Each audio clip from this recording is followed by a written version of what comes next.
Top overhaul ulit tayo ng Kia Pegas. Yan o. Yan. So bago yan, dito muna yung nangyari dyan na bumubulwak yung kanyang sa radiator yung kanyang tubig yung bonus. Ito, bumubulwak siya. Tingnan natin. Overheat daw ito eh.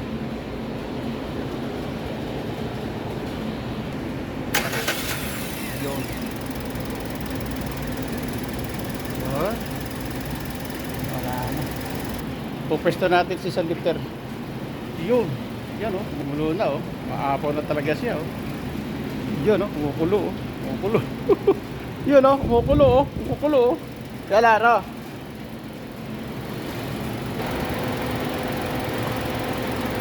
Op. Wala na. Bulwak na talaga. Bulwak na. Top overall na ito. Op.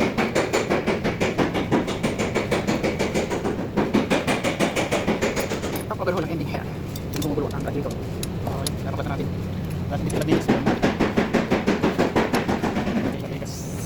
Dito na natin. Yan, tanggal na ang camshaft. Tanggal tayo ng hydraulic valve lifter. Mas magandang i-overhaul ito. Hydraulic lifter.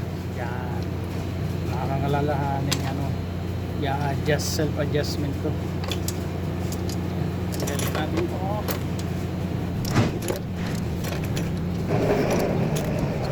Yan. Alas.